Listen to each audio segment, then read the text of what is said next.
Great. Hello, everybody. Welcome to another exciting episode of Lambda Test XP series. This is part of our community initiative at Lambda Test, where we are bringing you the latest innovation and best practices in the field of quality engineering and software development. I'm Manish Sharma. I'm the Chief Operating Officer here at Lambda Test, and I am privileged to be hosting, industry veteran 𝐕𝐢𝐝 𝐞𝐿, who is the Vice President and Global Head of Quality Engineering and Testing at Wipro. We'll talk about a lot of the testing best practices today, but the topic is going to be really interesting. Everybody's talking about it all over the world. Even if you're not in the tech domain, you are talking about generative AI. So today we'll be talking about the impact of generative AI in the quality engineering and the testing world. But just to quickly introduce, our esteemed guest, Ritu brings over 20 years of experience in shaping the quality engineering practices. Her leadership at Wipro has led to significant advancement in software testing methodologies, fostering a culture of innovation and collaboration. Ritu's expertise extends beyond technical domain. She's known for her commitment to mentorship and fostering diverse, inclusive workplaces. She has been helping customers and teams all over the world embrace quality engineering and testing practices. I couldn't have asked for a better guest on today's topic than Ritu. Thank you, Ritu, for taking the time and joining us here today. Thank you for the invitation, Manish, and I'm really looking forward to an exciting conversation, given all the buzz that generative AI has been generating, if I can use that term, over the globe for the past couple of quarters. Oh, yeah, absolutely. As I was saying, it's not only tech people. Even my parents talk about, what is the generative AI, kids are using generative AI to submit homeworks. Yeah. Funny thing, my daughter submitted her assignment, nothing to do with generative AI. She didn't even use, ChatGPT, but the Turnitin software flagged a lot of the content that she wrote as generative AI. So I think, the discussion today will bring out testing of these models and what's been going on. Definitely. It's a looking forward. Whole new brave world out there. It's exciting. I think there are these waves of innovation that comes. There was this point in time when the .com or the web wave came. Then there was the whole mobile application wave that came. I think we are seeing a very significant shift in the whole tech industry and, how we as humans are going to engage with software. It's definitely exciting. And I would love to hear your thoughts on, the questions that I have related to this topic. Sure. So I have, a couple of questions. I'll keep referring to my notes. I haven't memorized everything because I want to make sure I ask all of these interesting questions that we've got from a lot of our customers and audiences as well. So jumping straight into it, Ritu, with the integration of GenAI, how do you see quality engineering landscape evolving? Mm-hmm. And what significant changes or development do you see coming up in the QA field over the next few years? I think it's for us in quality engineering, we couldn't have asked for a better time to be in this industry. If you look at over the last couple of years, testing specifically has undergone sea change because initially it was all about, manual testing, and then automation started coming in. Then we had digital transformation, the entire digital wave when you were looking at agile, DevOps ways of working. How can you get feedback faster? So we said that, you've got to left shift testing, you've got to bring in automation into testing, you've got to have, predictive automation, and, how can you have AI brought into testing? And then GenAI comes in. So for us, over the past couple of years, so we've got literally in our team veterans who've seen it from the days when it was huge manual testing teams to now teams who are just doing cutting edge stuff. So we couldn't have asked for a better time to be in this field and in this industry. I think generative AI specifically is going to have a huge impact on testing specifically. And I think testing is one of the low hanging fruits, significant, mainly because in the entire SDLC, testing has always been the first area which has gotten impacted or where, innovation has happened. So I think that trend is definitely going to be continuing. There is obviously a load of, I don't want to use the term hype, but there are a lot of exciting things which are happening. So every day, and if you're on Twitter, and if you follow some Twitter trends or Twitter threads, at least in my Twitter feed, my top tweets every day are around, what's new happening in generative AI, what has Midjourney dropped recently, what is happening with ChatGPT, etc. With all of these things, testing becomes the first as well as the last line of defense. The things that you're creating using generative AI models, are those fit for purpose? So that's where testing becomes important. You are creating applications on generative AI. Are those the right things? Testing the LLMs themselves, again, is something which becomes very important. So those are some of the changes that I predict is going to happen for for testers. How do you really look at this new technology, new beast? How do you, I wouldn't say get it under control, but how do you equip yourself to use this better? Things like prompt engineering. How do you do it in a more effective way? Those are all the things that are going to happen as far as quality engineering is concerned. Obviously, there is this entire expectation that productivity is going to just zoom through the roof. You will not need humans anymore. Everything is going to be autonomous. Machines. So every desk will now not sit an individual. You'll just have machines and bots scurrying around the entire place. So that's the height of expectations. Next couple of quarters, I think, are going to be extremely exciting to see what really happens, because I think somewhere if you look at the typical Gartner's hype cycle, the trough of disillusionment is going to come a little bit sooner rather than later as compared to other technologies.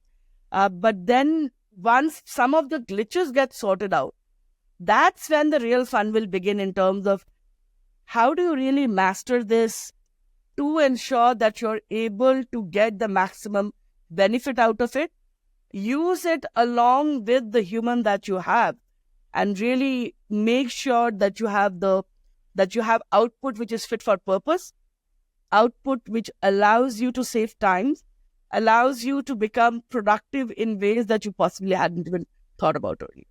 That's a little bit of the way I think things are going to move. Yeah, I think you're right. It's not going to be an overnight change, and there will be that trough of disillusionment, because everybody is expecting, the world to change. Applications will write themselves, tests will run on its own. That's really not what's going to happen. I still remember, and I won't disclose how old I am in this industry, but there was a point in time when NetBeans, when it was launched, you could actually drag and drop applets, right? Yes. It'll generate code, and with the click of a button, it will create an EJB, deploy it into an application server, and then you can see a hello world or a web page. And it was like, hey, then you don't need to write applications. Everything is going to be drag and drop. Exactly. We know how that unfolded. I think similar things will happen today. I think you touched upon a very important point, which was, testing of these LLM models, because that's the base for all of these generative AI solutions. And I remember, I think a couple of weeks back, it was all over Twitter. ChatGPT overnight just started, spitting out gibberish, right? Nobody could understand if it was English, Spanish, or whatever that was. And that got me thinking, hey, who's testing these things which are going out? So what's your view on sort of, creating these testing models for generative AI itself? I think that's going to be extremely important. If you look at what happened with Gemini, right? And I was reading a blog, and it was very interesting. And I came to my team and I told this to them. That blog actually had saying that, couldn't they invest into a couple of testers who could actually test their output? So I think what will happen with a lot of the LLMs is that you will forget the hallucinations, which we know is going to be there. So you will have to ensure that the way you're training these models have to be, again, and I'm going to be using this term quite often, I guess, fit for purpose. But I think what we don't realize is the way If you're not very clear about the strategy that you have to train these LLMs, you can inject a lot of bias, which will then screw up the output that you get. So I was, and this is an old story. It's not really generative AI related, but it's more of an AI story. I'm not taking the name of this organization. So they were doing this entire recruitment drive.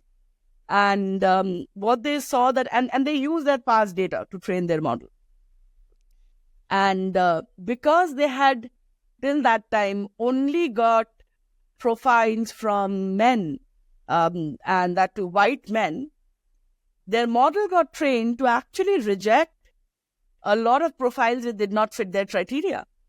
So we start with the right intent, but if we are not very clear to watch out over what's happening, the outcome that we get can be completely, different from what we started with.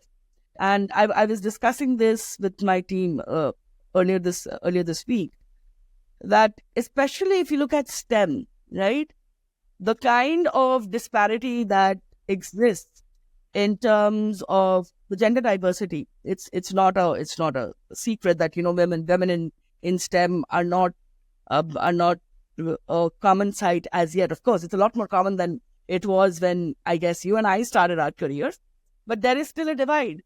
There is a racial divide. There is an ethnicity divide.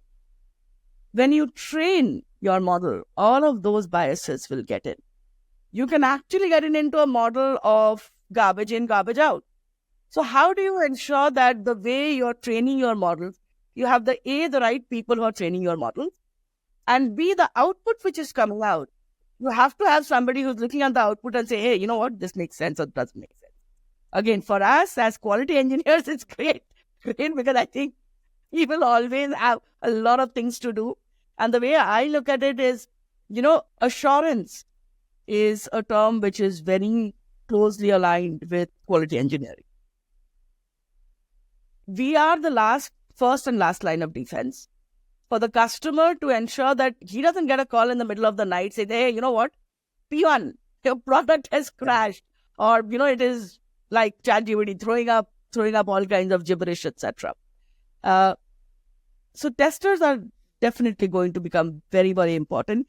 We will have to figure out ways and means in terms of how are we going to evaluate the output which comes in? How are we going to say that, hey, this is right, this is wrong? And that's where this entire thing about you will not need testers anymore. On the contrary, you will need testers who are a lot more evolved, lot more mature, lot more groomed into the ways of this specific domain, which is, quality engineering. So they are actually able to look at the output and say, yes, this is right or this is wrong. So I think that's what we need to, work towards. I think there would be a new discipline of testing called bias testing, which might come out. Yeah. How do you test for these biases across different applications? Anything can happen. Very true. Very true. And, we keep on talking about prompt engineering. You will have to do an assurance around that, because what's to stop your developers or what's to stop even your new testers for creating prompts which, ends up consuming so many tokens. So whatever you thought you were saving, from a cost perspective, it actually becomes, something that you had not even imagined. So those are, I think, the testing as we know today. There are going to be new roles, more evolved roles, which will come in. And as an industry, what we will have to figure out is, how do we create those kind of people?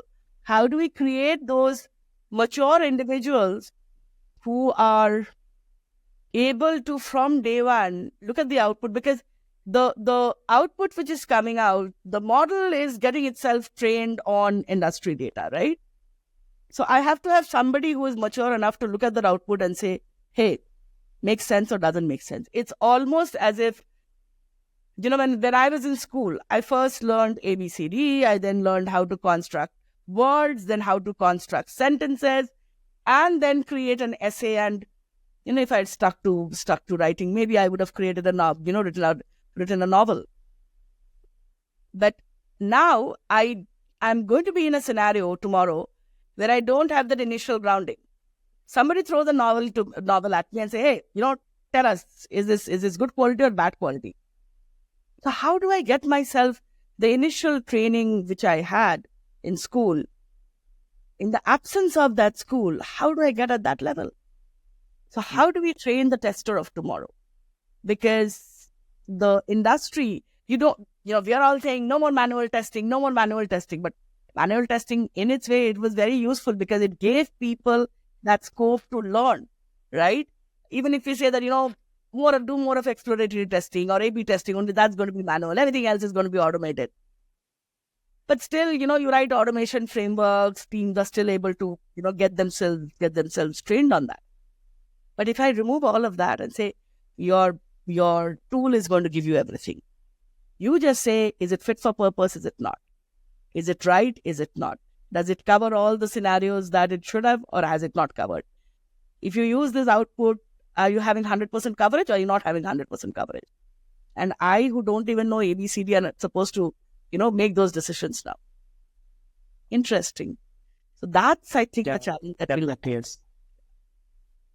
Yeah, but you're right. I think the fundamentals won't change.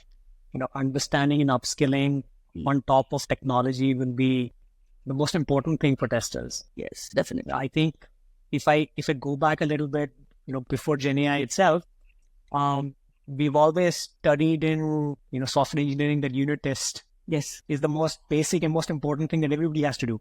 Yeah. And we know how many developers do unit testing, right? Nobody writes unit tests. Uh-huh. So, I was lucky to get a peek into Copilot and GenAI a couple of years back. And one of the most interesting thing that I saw was how GenAI models can help you write unit test cases. So I think this whole Copilot model is really good because it will boost productivity, as you said, so that, you can write more code and the unit test cases get generated. But I think there's also the other side. You talked a lot about the manual testing. When I'm talking to customers and I ask them, hey, why are you still doing manual testing? And one of the answers that I used to get was, hey, because we've not been able to find a lot of talent who could come and write automation test cases. So there was always this gap from a scaling perspective. And I do see generative AI starting to help, at least from a baseline perspective, helping you get that starting point, that template of, writing these test cases. So do you see that happening a lot? Yes, that is definitely, let's look at the developer and the tester both. So one of the biggest things which I think test developers or engineering teams today don't take enough of advantage of, which is the entire thing around test-driven development. I mean, it's such a fantastic philosophy. People don't do that TDD. And when we talk to clients, there's one client that told me that, if my developer writes unit tests itself, so I'll be very happy. So yes, I think that definitely is going to happen, where the developers are going to be able to do that. And the entire skills issue which we had, because, you don't have enough of people. So here you have this entire system which is creating a lot of these automated tests. And it's like a marriage made in heaven. So in fact, that's one of the things that we talk about, saying that why do you spend time in doing that? Here is something which is available. Look at a user story. It's just going to be throwing up the test scripts, etc. But as I said, you will need to ensure that you have the human in this entire loop who is checking whether the output is right or wrong. So even if I assume that, garbage hasn't gone in, you will have some garbage along with the good thing which is going to be coming out. So separating the wheat from the chaff, so to speak, that has to happen, and the human will have to get in there. So the entire thing which clients face that, I don't have enough of people doing the automation, doing the test automation, that will definitely get addressed. Today, I have senior folks who can look at the output. But tomorrow is what I am more, and as a leader, I am more concerned about, because tomorrow the thing is going to be, I don't have enough of people who can who can really look at our output from a GenAI's a solution and then say whether it is right or wrong. And then if you have a situation where somebody looked at the output in a wrong way and it created a huge mess, and in our industry, today with the way internet has pervaded as well as Twitter, bad news spreads so fast. Gemini, within a couple of hours, everybody knew what was happening. And if that happens, and that is going to happen, we run the risk of the entire thing going the other way, saying that, forget about it. Let's focus on what we knew, tried and tested. But even if that doesn't happen, and as I said, over the next 4 or 5 years, so we have, if you look at the entire model, which is there in the industry, and I'm going to be talking a lot about the outsourcing industry specifically.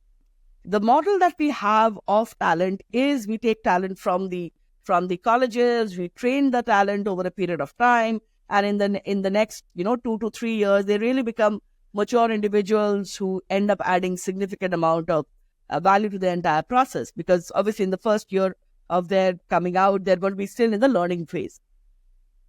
In the next 2 to 3 years, if you get into this entire thing, I don't need a tester because my solution is giving me all of that output. Where do you have the talent flowing in? How do you address that?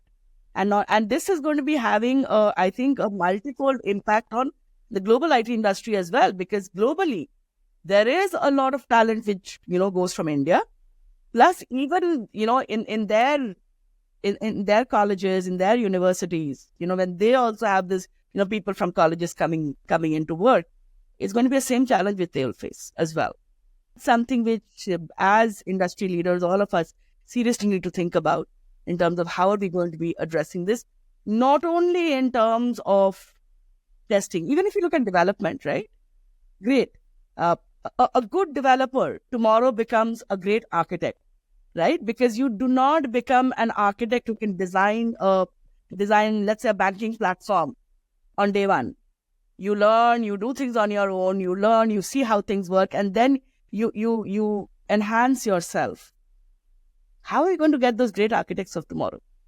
If you are saying that, it's only my solution is going to do, my tool is going to do everything, and then I don't need anybody. Interesting conundrum.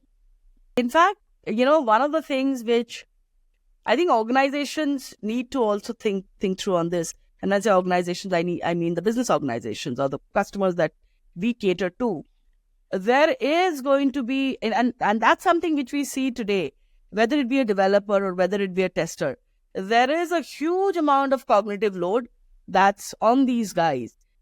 It's intrinsic load in terms of what's happening new as far as my domain is concerned. There's a lot of extraneous load, new tools coming every day, something called DevOps. I have to do everything. I've been told you run it, you fix it, you do all kinds of things. I have to have 10 hands and everything. And then I'm really not able to understand business. So tomorrow with GenAI, I think a lot of the cognitive load will go down because you'll have systems which will do a lot of things for you. So it will then give, whether it be a developer or whether it be a tester, it will give them a lot of time to really understand what is happening on the business process and then give their inputs and insights in terms of how can the business process be improved further? How do you bring in more checks and balances such that, what you finally get out into the ship to the market is absolutely great. It will give them a lot more time that, the kind of signals that you're getting when we say that, build fast, fail fast, learn from the failure. A lot of the fail fast, and I've seen people say that, yeah, I know it's a tech debt, but I need to hit the market, so that's okay. I will live with that for the time being. So you will now have the ability and the time to really focus on some of those and reduce the tech debt that you have, which will have a multifold impact in terms of if you're reducing tech debt upfront, you'll have, or if you're not building up tech debt, you will build a lot more of a sustainable product So resilience, sustainability, green, whatever you talk about it, a lot of those are going to be improving as well. So I think some of those things are what organizations will have to think through, because I think it's not only about I'm going to do things cheaper, I'm going to do things faster. I think what the bigger thing will be, I am going to build a product which is right first time, because I'm actually able to do that fail fast and get those inputs and make those changes.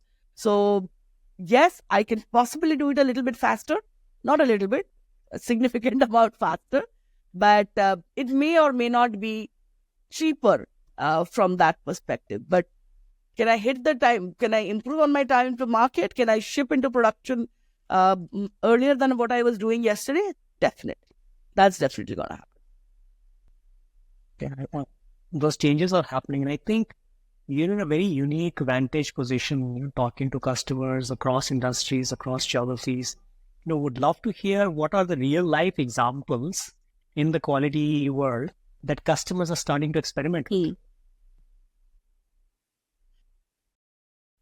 I think for a lot of our customers, there are some of our customers, and a lot of this we are seeing in spaces where there is a lot of speed expected. So whether it be retail, whether it definitely insurance and banking, where the market itself is changing so fast. So we are seeing a lot of our large customers starting to experiment with this.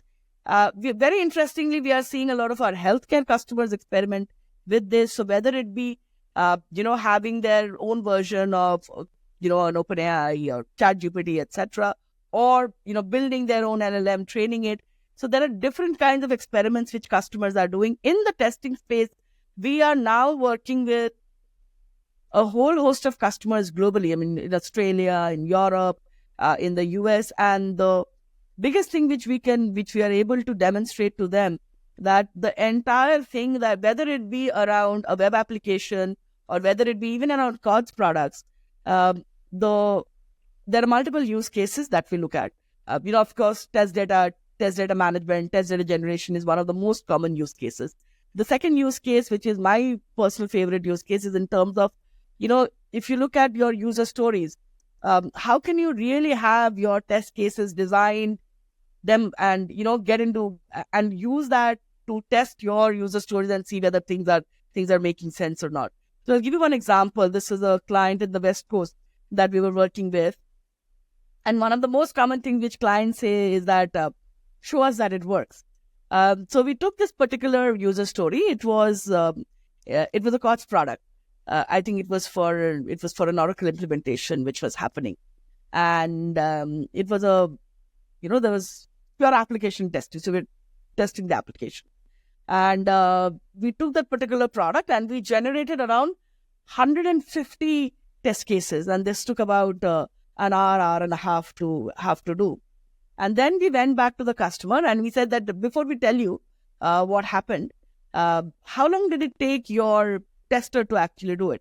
So the customer said that, for this particular user story, because it's a fairly complex user story, we were working on it for quite some time. So if I look at the effort spent, it was about 10% days of effort which the tester had to spend, because he had to talk to various business users and, understand the business process, interact with different people, etc.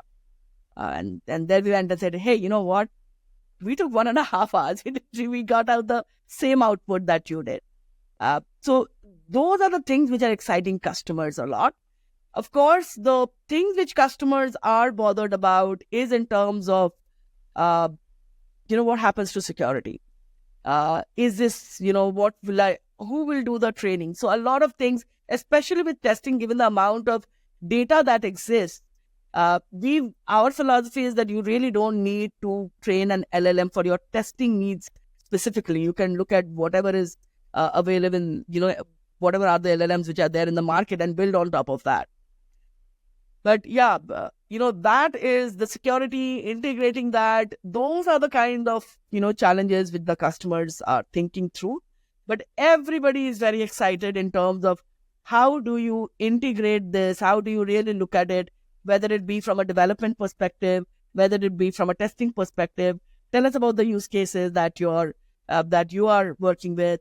Collaborate with us. So there are, one set of customers that we work with, which are big, big customers by their own rights, have been on, really adopting the modern ways of working, or new ways of working. And those customers we end up collaborating with, which is in terms of, because a lot of those customers have very senior leaders at their end who have obviously, they're also trying out new things. So that becomes a collaboration model that we end up doing. There are another set of customers who are like, yes, this is great. If you have something already done, show us that it works and come and do it for us. So I think you can either build the entire car for them, or they can rent the car from us, or they can say that, we've got everything, we will do it. We need a couple of experts from your end, to be a part of our team. So there are different models, but I think one thing which we are seeing is everybody is extremely excited to exploit what this new technology can do for them. Well, I'm sure. I think, to be honest with you, I foresee in the next few quarters that overload turning into something else, because suddenly every application is GenAI enabled, right? Your operating system is GenAI enabled, your ERP is GenAI enabled, your CRM is GenAI. There's so much of GenAI, it's going to get super confusing as a user.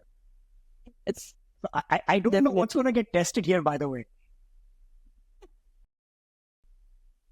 So I think one good thing is, we will have a very happy next couple of years. Absolutely. And in fact, I know my team is working with Lambda Test as well, in terms of a solution for clients who are getting into the entire migration or modernization. So for us, a lot of those things, a lot of those clients who are going under a, very large modernization, initiatives of their own. And I think today it's a lot less of only migration. It's a migration modernization which happens together. So there is a lot less of just pure lift and shift. And in those cases, the solutions that we are building, along with partners like you, I think those are things which are really going to be a differentiator for us. Customers are appreciating a lot of what we are doing. And sky's the limit, at least from a business perspective.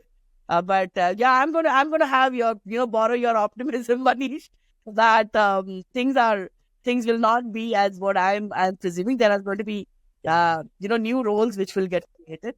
I think from a talent perspective, what will thus become very important for talent, and I keep on telling this to my larger team as well, that you have to be very, very focused in terms of understanding the trends in the market and get into this continuous upskilling of yourself. I read a very interesting tweet today. So there was this gentleman who had just been let go of from one organization. I'm not going to be taking the names. And he said that, 20 years of devotion to this organization, and I've just been fired because I now have skills which are not relevant anymore. So if you look at talent today, I think that's one of the things which, and I keep on telling this to youngsters, that ensure that you're constantly upskilling yourself and you're constantly employable, because I think we have moved out of that era where we were like, yeah, I've learned something new. This is going to be holding, taking me for the next 5 years, and 5 years later, I'll figure out something else. The change of pace is really mind-boggling right now. Okay, I think in the tech industry, you definitely have to. If you're not in the tech industry, you have to do it more, because tech is going to disrupt anything that you're doing anyway. But it definitely is an interesting time. I think the fundamentals don't change, as you were saying. When I look at you and your team, you are the trusted advisors to customers, right? And the trusted advisor concept is because of the experience you have in working in this space. So there's no amount of GenAI or autonomous testing that can solve for, that experience. I think that's going to be critical for teams as they scale. Definitely. I think in terms of also, showing your battle scars. And that's one thing which we have seen, to be real differentiator, because nobody wants to be a guinea pig. So when we talk with our clients and we really have experts or SMEs and, who've gone through those failures, who've gone through those successes, who are then going and telling the client that, you know what, I've seen this. You're struggling with this problem. These are the 5 times I've seen a similar problem. And these are, at times, there might be a case where I've tried to solve it in 5 different ways. So I think that's what also makes the trusted advisor piece, happen for us. And I think we've been very lucky. 25 years in the industry, I think, in the quality engineering space, we have been almost a pioneer of sorts, doing a lot of the first time in the industry things. But what it makes is, it makes us even hungrier to ensure that we're constantly upping our games, and working with partners like you definitely ensure that we keep on honing ourselves and sharpening our trade, because the kind of new thinking that you guys bring onto the table are obviously things which allow us to think differently, think out of the box, and then ensure that the partnership is a win-win all around. So yeah, those are some of the interesting things that we are seeing now. Yeah, optimistic plans. As I said, customers are confused. We definitely have to go and help them. Everybody's confused. What's going to happen? But I think there was an interesting point one customer made. I was talking to them a couple of weeks back, and I asked them, hey, are you using all of these code generation tools for writing your tests and writing code? They said, yeah, we played around with it. It's good. But they shared a very unique problem, which sort of, blew my mind. They said, a lot of these models have been trained on 2020 data or 2021 data or 2022 data. And the world we're in, from software engineering perspective, there is a new version or minor version of a language or a framework that comes out. So if I'm using, language X, version 9.2.3, a model has been trained on version 8.7.4, right? So that model will always try to keep up with what is happening today. I find that to be very interesting and sort of like an indicator of what's going to happen in the future on how are these models going to keep catching up. Right. Oh, I think very true. And, just goes to what I was saying earlier. How are you training the thing? With all of the kind of changes that's happening is going to be very, very critical. So think of a scenario, right? You're using a version which has been trained by X, and then it keeps on learning from what people are doing, and the people are doing the wrong things. So the language keeps on learning the wrong things, not realizing that it is wrong. And the people who are using the output are using a wrong output. So it's like almost like a vicious cycle. So I think what the industry will also need to figure out, because what you just mentioned, right? It will become a fairly expensive proposition if one says that, every 6 months or every 3 months something is happening and I continuously need to keep on changing.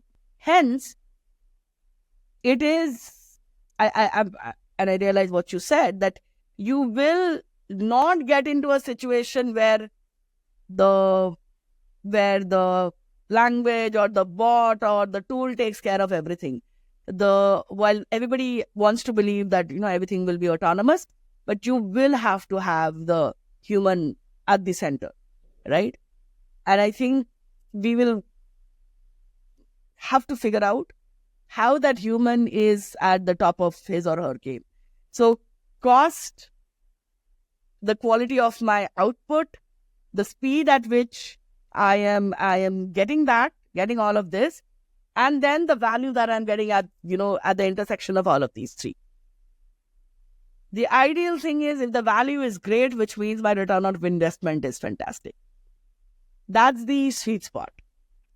But if any one of these are out of balance, the value which I'm going to get is obviously going to be a lot lower.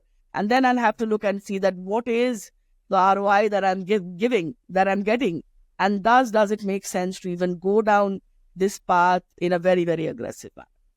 I guess there will be, some pioneers in the industry who will solve this as well. And we will always be around to ensure that whatever they're turning out, it is, again, as I said when I started, it is fit for purpose. No, I think that was a very important point you made, which was on, TCO and ROI, because customers always look at that. There's a lot of technology available. Forget about GenAI. Just regular technology, there's so much available, but sometimes it just doesn't make sense to do it because sales or returns don't justify it. So I think these models will also evolve on how GenAI will impact profitability or growth or all of these things. Absolutely. For example, and we've done some analysis. So there is a particular, so let's say you have and I'll talk about only the testing part. Let's say you have a very small testing team and your program is, going to be, let's say it's not going to be a long running program. It doesn't make sense to say that, I'm going to be investing in GenAI unless at an organization level you've already done something. From a return perspective, it doesn't make sense. Let's assume that you are in an industry which is not that fast moving. You have a very fixed window of release. There's a fixed timeline. Every 3 weeks, every 3 months, let's say you're going to deliver something into production. So you don't need to have a release on demand kind of a model. Then you say that, I'm only going to look at these new ways to see, am I building for quality? Am I building for resilience? Am I doing right first time? And thus, does it make sense to make a heavy investment into a technology like, and I'll call it technology for the time being, into a new tech like generative AI? I think those are the things which businesses will end up grappling with, because the value versus the cost versus the ROI equation, if you don't get it right, you can end up burning up a lot of cash. It's great for us, but you can end up burning a lot of cash and it might not be giving you the kind of returns that you're looking for. So would not make business sense. The rough of disillusionment, as you rightfully said in the beginning of this conversation. I think we're almost at time, but I would leave one question for you to answer. There's a lot of changes going on. What should testers across disciplines, sort of look forward to? What should they be looking at doing right now to embrace this change that is already happening? I'm going to give a little bit of a, maybe a little bit of a cookie cutter answer to start with, and then I'll elaborate on it. 2 things. There has to be openness towards whatever is happening. A lot of times, and even today, I've seen testers who get into this thing that my job is only testing. I'm not bothered about what is happening otherwise, right? I've tested. Anything else, developer's problem, somebody else's problem. A tester and developer, even if the wall does not completely disappear, they're going to be working in a very, very collaborative manner. When you're doing that, you have to have a change in mindset that this entire thing is my problem. It is not only about the final testing. I'm not somebody who appears at the end. So if I'm doing this entire left shifting, I need to be open to understand from business what is their thought process. Why are they doing what they are doing? I need to have the ability to raise my hand and say, hey, you know what? It does not make sense.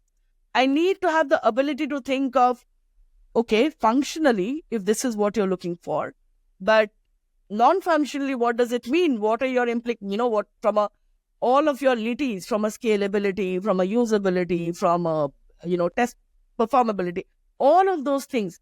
What does it mean? How many users are this going to be, is this application going to be rolled out across? How many countries? Do I need to look at different languages? Which I think possibly one would end up doing. But a lot of time, I've seen testers who just don't even think of asking questions around the non-functional requirements because their thing is, the PO will have thought of it. If the PO has not thought of it in the story, why do I need to look at it?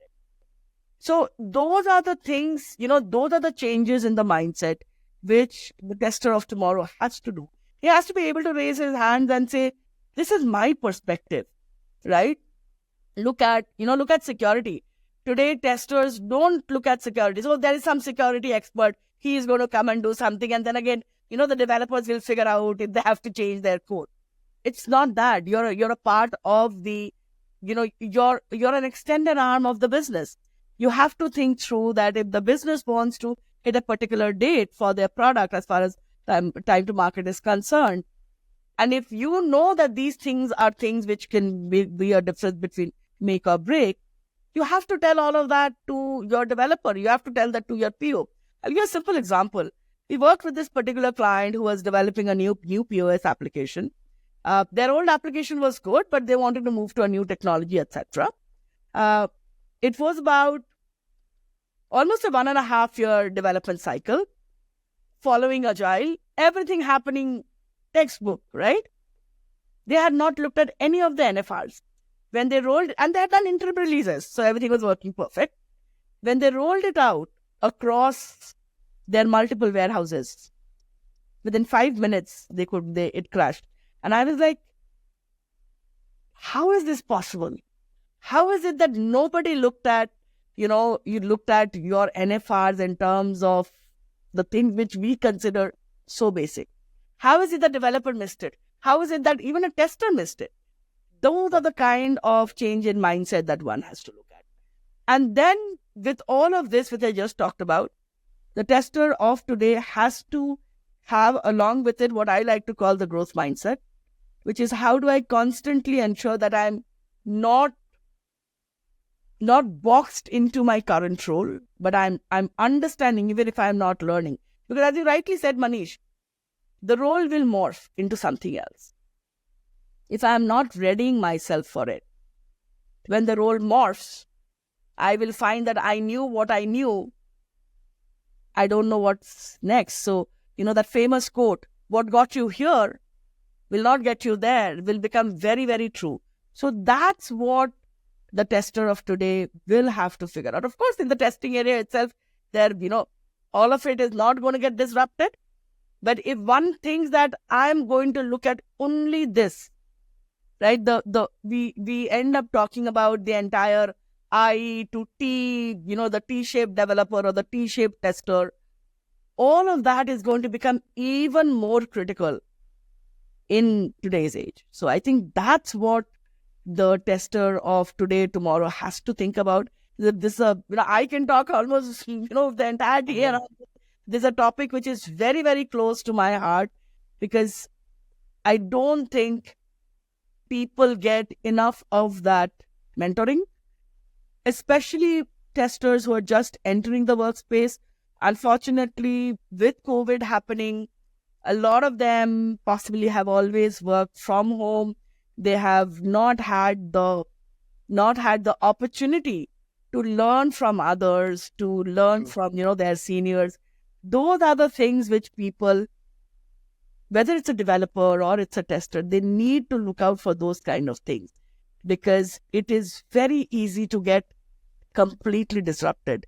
And I'll end with a tweet of Elon Musk. He's apparently saying that by next year, GenAI is going to be smarter than any human. So, again, it's not all doomsday.